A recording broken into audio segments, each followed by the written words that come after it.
Embryos transfer తర్వాత bed rest అవసరం ఉంటుందా? ఇది ప్రతిరోజు మేము వినే క్వెషన్ అండి. ఎందుకంటే ఎంబ్రియో ట్రాన్స్‌ఫర్ అయిన వెంటనే ప్రతి కపుల్ లేదా వాళ్ళతో వచ్చిన రిలేటివ్స్ ఈ క్వెషన్ అడుగుతుంటారు. అస్సలు కదిలిచ్చకుండా కూర్చోబెడతాము. మా ఇల్లు ఫస్ట్ ఫ్లోర్‌లో ఉంది, సెకండ్ ఫ్లోర్‌లో ఉంది. మెట్లు ఎక్కచ్చా లేదా? ఇండియన్ స్టైల్ టాయిలెట్ ఉంది. కింద కూర్చొని వాళ్ళు బాత్రూమ్ వెళ్ళొచ్చా? సో, ఇట్లా ఎన్నో క్వెషన్స్ ఉంటాయండి.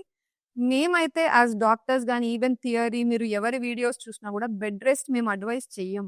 ఎందుకంటే బెడ్ రెస్ట్ వల్ల మనకు హెల్ప్ కంటే హార్మ్ ఎక్కువగా జరుగుతుందన్నది రిసర్చ్ ప్రూవెన్.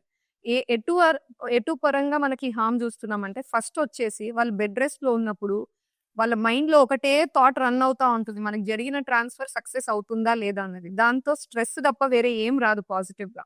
సెకండ్ వచ్చేసి ఈ బెడ్ రెస్ట్‌లో ఒకటే చోట కూర్చొని ఉండడం వల్ల పెల్విస్ రీజన్ ఎక్కడైతే మీ గర్భసంచి ఉందో దాన్ని పెల్విస్ అంటాం. అక్కడ బ్లడ్ సర్క్యులేషన్ సరిగ్గా జరగదు.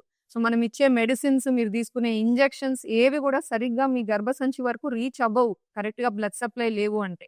అందుకనే బెడ్ రెస్ట్ ఖచ్చితంగా వద్దు అంటాం. సో, ఎంబ్రియో ట్రాన్స్‌ఫర్ తర్వాత బెడ్ రెస్ట్‌కి రోల్ లేదు.